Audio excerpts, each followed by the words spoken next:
Hello students, welcome to Sunny tutorial classes. तो आप सब कैसे हैं? उम्मीद करता हूं आप अपने परिवार के साथ स्वस्थ और मस्त होंगे। तो चलिए आज हम लोग स्टार्ट करते हैं आज का अपना टॉपिक, जिसका नाम है फोर्स एंड प्रेशर। तो क्वेश्चन ये होता है कि सर फोर्स क्या होता है? तो देखिए, फोर्स की मैंने एक सिंपल सी डिफिनीशन जो बुक में लिखी हुई है, मैंने उसको लिखा हुआ है कि ए पुश और a pull on an object is called force. तब आप कहेंगे सर एक पुश किसी ऑब्जेक्ट पे पड़ता है तो उस पुश को या धक्का देते हैं या उसको खींचते हैं, तो इस खिंचाव या धक्के को हम लोग क्या कहते हैं? फोर्स कहते हैं। तो आप थोड़ा सा एक नए नजरिए से इसको पढ़िए। जैसे कि अगर हम आपको बताएं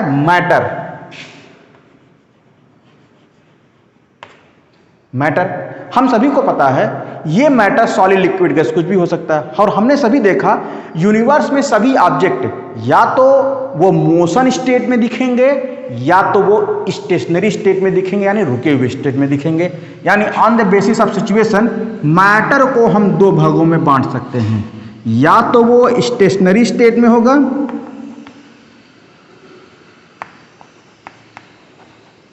या तो वो मोशन स्टेज में होगा।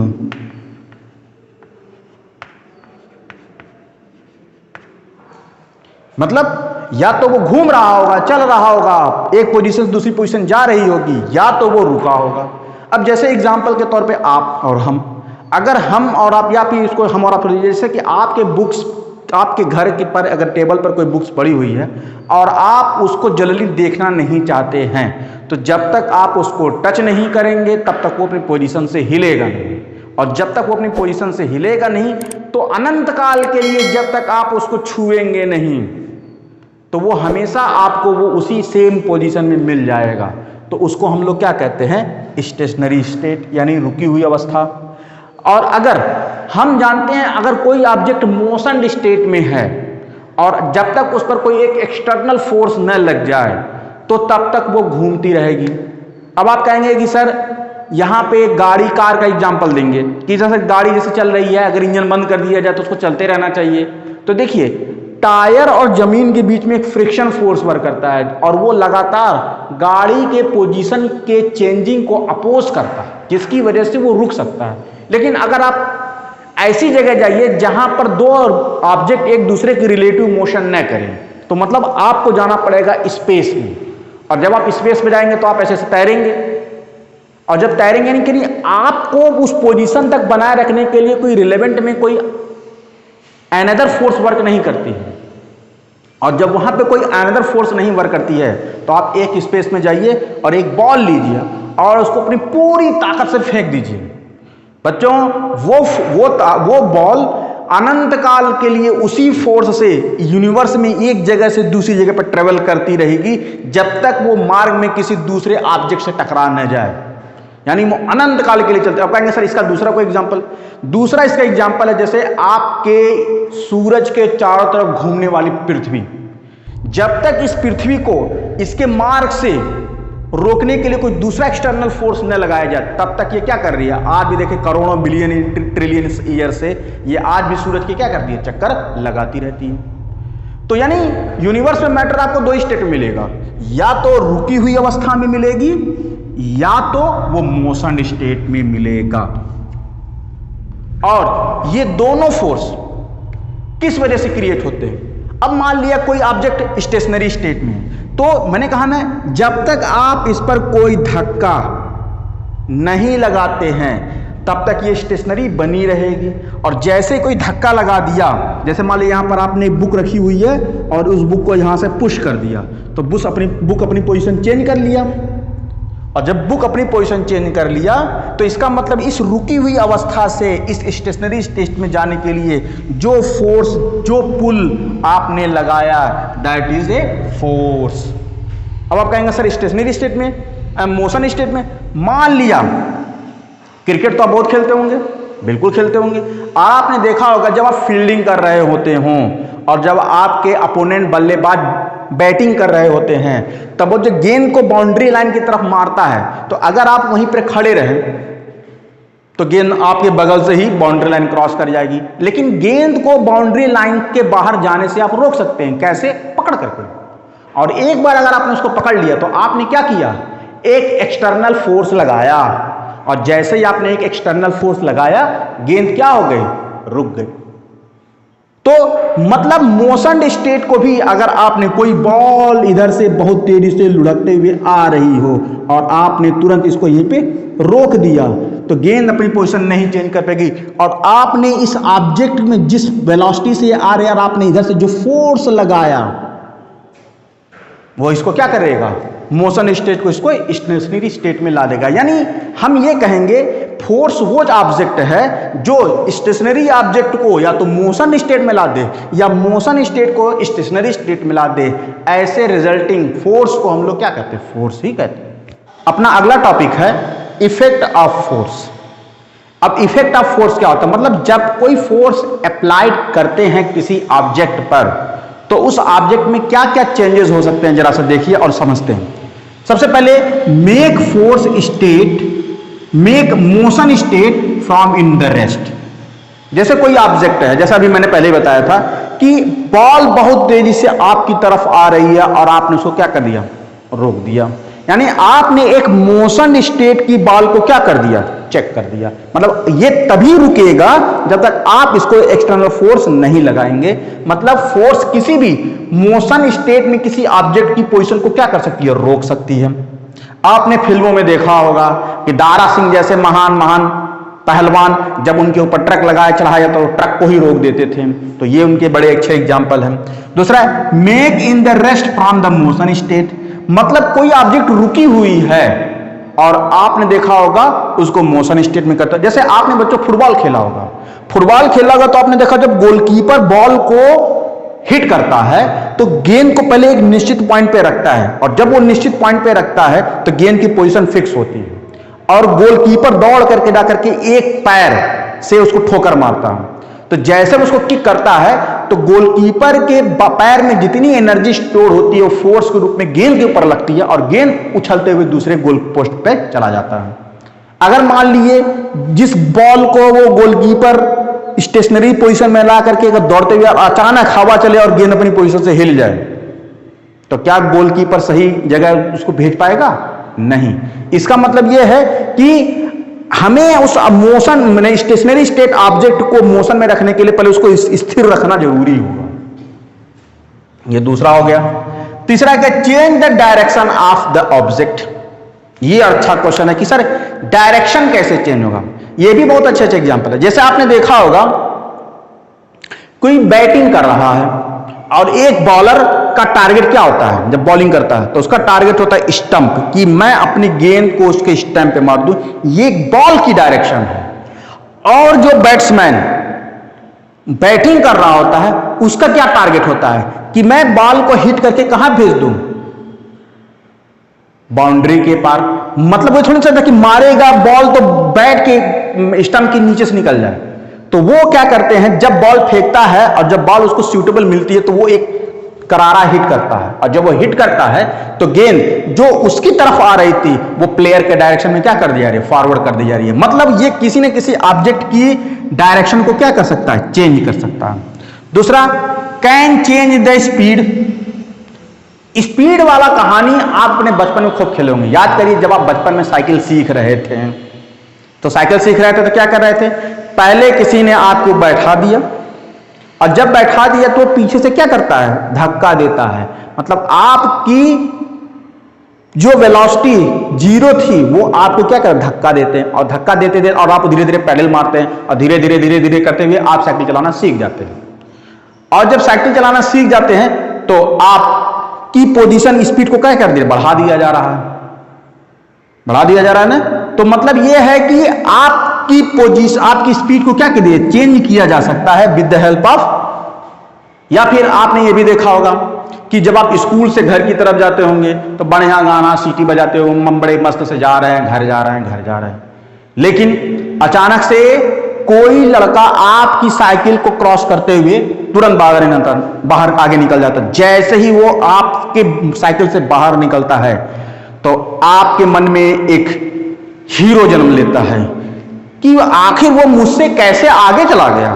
तो तुरंत क्या करते हैं, जो खटारा साइकिल जो आप चला रहे होते हैं तो वो आपके लिए साइकिल नहीं जाती, वो बन जाती है धूम की बाइक बन जाती है।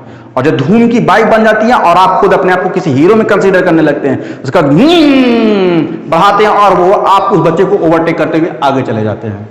मतलब जो एक रेस्ट स्टेट में जो धीरे धीरे जो साइकिल आप गाना गाते हुए जा रहे थे, अचानक से जब कोई आपको ओवरटेक करता है तो आप उसी स्लो स्पीड को अचानक से एक फास्ट स्पीड में कन्वर्ट कर देते हैं। मतलब आप ही एक ऑब्जेक्ट की स्पीड को क्या कर सकते हैं, चेंज कर सकते हैं। ये तो हो गया, अब आप जाना ब्राह्म बन गए।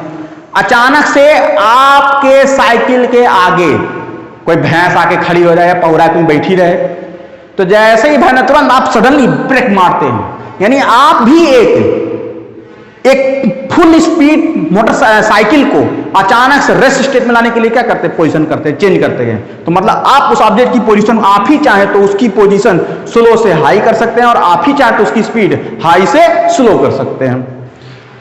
पांचवी पोजीशन कहलाती है कैन चेंज द शेप। ये इसका बड़ा अच्छा एग्जांपल है। मतलब जब भी आप किसी ऑब्जेक्ट पर फोर्स लगाएंगे तो उसका शेप क्या कर सकते हैं, चेंज कर सकते हैं। किसी लड़के को आपने देखा होगा, आपने फिल्मों में देखा होगा या कार्टून में देखा होगा, टॉम एंड जेरी को देखा होगा, ओगी एंड कॉकरोचेस को देखा होगा, जैसा रोज मेरा बेटा देखता रहता है। तो उसमें मैं देखता हूं कि जब बिल्ली के ऊपर वो कोई पटरा मारते हैं तो उसका सर उसके बॉडी में घुस जाता है, उसका शेप चेंज हो जाता है। या फिर आप अपने हकीकत के लाइफ में अपने चेहरे पे 3-4 मुक्के मार लीजिए गड़बड़ इधर उधर करके, तो जगह जगह इसका शेप यहां से क्या हो जाएगा, फूलना शुरू हो जाएगा और फिर पूरा चेहरे का हुलिया बिगड़ जाएगा। या फिर अगर आप इसको दूसरे तरीके से देखना चाहते हैं तो आपने देखा होगा मम्मी आटा सानती है, आटे की लोई है और वो लोई तब तक नहीं चेंज होगी उसके जब तक आपको एक्सटर्नल फोर्स नहीं लगाते। फिर आपने देखा आप मम्मी उसकी गर्दन को पकड़ती हैं, तोड़ती हैं, फिर उसको हाथ से मीचती हैं, फिर इसको गूंथ करके उसका क्या रोटी बना देती है। मतलब एक आपकी आटे की लोई पहले उसको मोड़ा जाता है, मरोड़ा जाता है, मसला जाता है, फिर एक इसको सुंदर सी गोल सी रोटी में कन्वर्ट कर दिया जाता है। मतलब आप ही फोर्स लगा करके किसी ऑब्जेक्ट की शेप को चेंज कर सकते हैं। या फिर आपने देखा होगा जो लोहार होते हैं वो लोहे को पिघला करके उसकी कई सारे अलग अलग शेप दे देते हैं, तलवार बना लेते हैं, जालियां बना लेते हैं और खिड़कियां बना लेते हैं, because of by applying the external force. तो स्टूडेंट्स, हम लोगों का अगला टॉपिक है यूनिट ऑफ फोर्स। तो क्वेश्चन होता है कि यूनिट ऑफ फोर्स कैसे निकाला जाता है। तो पहले बात है, किसी भी ऑब्जेक्ट की यूनिट निकालने के लिए आपको सबसे पहले उसका फार्मूला पता होना चाहिए। तो देखिए हम बनाते हैं यहाँ पे फोर्स की यूनिट बना रहे हैं, तो देखिए फोर्स का फार्मूला क्या होता है। फोर्स का फार्मूला होता है मास इनटू एक्सेलरेशन। देखिए आप कहेंगे सर ये क्या होता है, जैसे मान लिया आपने एक ऑब्जेक्ट यम है, इसका मास यम, ठीक, और जाहिर सी बात एक्सेलरेशन कहते हैं किसे कहते हैं, एक्सेलरेशन कहते हैं बच्चों जब भी कोई ऑब्जेक्ट वेलोसिटी चेंज करता है तो 1 सेकंड में उसकी वेलोसिटी में कितनी चेंजेस हुई है, मतलब जीरो से उसको मोशन स्टेट में जाने के लिए उसको कितना समय लगा, तो उसको कहते हैं एक्सेलरेशन। यानी अगर ये मास यम ऑब्जेक्ट का ऑब्जेक्ट है और उस पर ए एक्सेलरेशन लग रहा है, और ए एक्सेलरेशन मतलब इसका फार्मूला होता है change in velocity upon time, ये इसका फार्मूला होता है। तो मैंने लिखा है force is equal to mass into acceleration, acceleration मतलब change in velocity upon time, ये फार्मूला होता है। तो आप फोर्स से एफ ले लीजिए इंडिकेट करने के लिए, मास से एम ले लीजिए और एक्सेलरेशन से ए ले लीजिए। तो फार्मूला बना F is equal to M A. आप जब बड़े सीनियर क्लास में जाएंगे तो आपको फोर्स का यही फार्मूला बताया जाएगा, क्या कि F is equal to M A. तो आप कहेंगे सर आखिर यूनिट कैसे निकली, तो देखिए यूनिट निकलने के लिए आपको फोर्स की यूनिट लिखने unit of force is equal to unit of mass into unit of acceleration. हम सभी जानते हैं यूनिट मतलब हम उस ऑब्जेक्ट को किस में नापते हैं। तो जैसे मास है तो मास को आप माने किसी ऑब्जेक्ट का मास तौलना होता है तो आप उसमें किस में नापते हैं, जनरली स्टैंडर्ड वैल्यूज है उसका किलोग्राम, यानी आप जब भी किसी ऑब्जेक्ट को नापते हैं तो किलोग्राम में नापते हैं। तो मास की यूनिट क्या लिख ले जाती है, किलोग्राम। और एक्सेलरेशन मतलब मैंने कहा change in velocity upon time, तो change in velocity upon time का यूनिट होता है mass metre per second square, ये फार्मूला होता है मीटर पर सेकंड स्क्वायर। तो यानी अगर आप दोनों यूनिट को मिला दें तो kilogram metre per second square क्या बनेगा, kilogram metre per second square. और किसी kilogram metre per second square को हम लोग क्या कहते हैं, न्यूटन कहते हैं। मतलब अगर कह दें 1 किलोग्राम मतलब 1 किलोग्राम, जैसे कि 1 kilogram force is equal to होता है 9.8 न्यूटन। क्या होता है, 9.8 न्यूटन। ये एक वैल्यू फिक्स्ड वैल्यू है, ठीक है। इसको कहेंगे किसी किताब में आप लोग 10 न्यूटन के बराबर का भी फोर्स देखते होंगे, बस इसको इतना ही लिखिएगा। तो स्टूडेंट्स हम लोगों का अगला टॉपिक है रिजल्टेंट फोर्स या नेट फोर्स। अब क्वेश्चन होता है रिजल्टेंट फोर्स क्या होता है। देखिए जब भी किसी ऑब्जेक्ट के ऊपर एक से अधिक फोर्स अप्लाइड होते हैं तो उस ऑब्जेक्ट की पोजीशन किस फोर्स के डायरेक्शन में चेंज होगी या नहीं होगी, इस बात का डिसाइड कौन करता है, रिजल्टेंट फोर्स करता है। बात समझ में आ गई। जैसे मान लिया एक बॉक्स है लकड़ी का, अब उस लकड़ी के बॉक्स को मान लिया 4 भाई हैं और 4 भाई उसको एक ही डायरेक्शन से प्रेशर दे रहे हैं। तो जाहिर सी बात है आपने देखा होगा, तो जिस डायरेक्शन में चारों भाई एक साथ मिल करके एक साथ पोजीशन में ढकेल रहे हैं तो बक्से की जो पोजीशन है वो उसी डायरेक्शन में क्या होगी, चेंज होगी। या ये भी हो सकता है कि 4 भाई एक दूसरे के अपोजिट डायरेक्शन में आ जाए, मतलब मेरे सामने एक और इसके सामने एक और आ जाए, और जब चारों फोर्स उस पर वर्क एक साथ वर्क कर एक जैसे वर्क करे तो जाहिर सी बात है उसमें किसी प्रकार का पोजीशन चेंज नहीं होगा। तो इसी के आधार पर रिजल्टेंट फोर्स की डिफाइन किया गया है। यहां पे लिखा है रिजल्टेंट फोर्स को मैंने नेट फोर्स बताया, लिखा है when 2 or more force acting on A object in result the position of object either change or not is called resultant force or net force। अब अगर हम resultant force को हम टाइप्स में डिफाइन करें तो resultant force 2 भागों में बढ़ जाता है। एक को कहते हैं बैलेंस फोर्स और एक को कहते हैं अनबैलेंस फोर्स। देखिए बैलेंस फोर्स क्या होता है, बैलेंस फोर्स होता है कि मान लिया ये एक ऑब्जेक्ट है और आपने इसको 40 न्यूटन के फोर्स से इधर ढकेलना और सेम उतना ही 40 न्यूटन के फोर्स से अपोजिट डायरेक्शन में ढकेल रहे हैं, तो जो रिजल्टेंट फोर्स होगा, देखिए अगर हम इस फोर्स को F1 और इस फोर्स को F2 कहते हैं तो resultant force F1 minus F2 होगा, जिसकी वैल्यू यहां पे 40 माइनस 40 हो जाएगा, रिजल्टिंग वैल्यू 0 हो जाएगी। यानी जब फोर्स की नेट वैल्यू 0 होगी तो ऑब्जेक्ट में पोजीशन क्या होगा, 0 होगा। तो ऐसे फोर्स को हम लोग क्या कहते हैं, बैलेंस्ड फोर्स कहते हैं। और जब हम अनबैलेंस फोर्स की बात करते हैं तो जैसे अनबैलेंस फोर्स में हमने कह दिया कि मान लिया कि ये मेरा एक ऑब्जेक्ट है, अब इधर से 60 न्यूटन का फोर्स अप्लाइड हो रहा है और इधर से 40 न्यूटन का फोर्स अप्लाइड हो रहा है। तो अब आप जानते हैं कि ये बॉक्स इधर की तरफ शिफ्ट होगा, इधर की तरफ शिफ्ट होगा कि उधर की तरफ शिफ्ट होगा, किधर की तरफ शिफ्ट होगा, तो ये आप उधर की तरफ शिफ्ट होते हुए देखेंगे। और जब आप ऐसा देखेंगे तो resultant force F is equal to F1 minus F2 होगा, क्योंकि अब ये किसी डायरेक्शन में शिफ्ट यानी मैक्सिमम या फोर्स मैक्सिमम या फोर्स मिनिमम की तरफ शिफ्ट होगा। और जब ऐसा होगा तो यहां पे 60 minus 40 is equal to 20 newton. तो ये क्या है, एक अनबैलेंस्ड फोर्स है। तो स्टूडेंट्स हम लोगों का अगला टॉपिक है क्लासिफिकेशंस ऑफ फोर्स, यानी फोर्स को कुल कितने भागों में बांटा जा सकता है। तो ये जो फोर्स है, ये जो फोर्स को डिवाइड किया गया है एक्चुअल में ये कांटेक्ट और नॉन कांटेक्ट फोर्स के आधार पर डिवाइड किया। मतलब किसी ऑब्जेक्ट की पोजीशन हम चेंज करते हैं कब, छू करके, तब वो कांटेक्ट होगा। किसी ऑब्जेक्ट की पोजीशन चेंज करते हैं बिना छू करके तो उसको हम लोग नॉन कांटेक्ट फोर्स कहते हैं। तो देखिए जैसे मैंने यहां पे डिसाइड किया है कि जब नॉन कांटेक्ट फोर्स को, तो पहले क्वेश्चन नॉन कांटेक्ट फोर्स कहते हैं किससे, तो वही लिखा है object are in physical contact. यहां पे देखिए फिजिकल यानी ऑब्जेक्ट को छूना कंपलसरी है, वो उस जिस भी ऑब्जेक्ट को फोर्स देना तो फोर्स के संपर्क में रहना उस ऑब्जेक्ट का जरूरी है। तो इसको हम लोग क्या कहते हैं, कांटेक्ट फोर्स कहते हैं। अब ये क्वेश्चन है, कांटेक्ट फोर्स छूने के आधार पे दो कैटेगरी में बढ़ जाते हैं। एक कहलाता है मस्कुलर फोर्स और दूसरा फोर्स क्या कहलाता है, फ्रिक्शन फोर्स। मस्कुलर फोर्स मतलब ऑब्जेक्ट की पोजीशन चेंज होगी कब, जब कोई लिविंग ऑर्गेनिज्म उसके कांटेक्ट पे आएगा तब।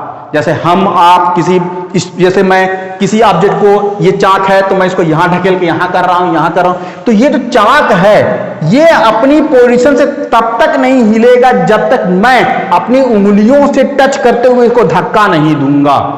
तो मेरी उंगलियों में क्या है, मसल्स, और मसल्स क्या कर रही हैं, इस पर एक फोर्स क्रिएट कर रही हैं जो इसको आगे की डायरेक्शन या पीछे की डायरेक्शन में खींचने का काम करती हैं। तो उनको हम लोग कहते हैं क्या, मस्कुलर फोर्सेस। जबकि फ्रिक्शन फोर्स एक मैकेनिकल फोर्स है।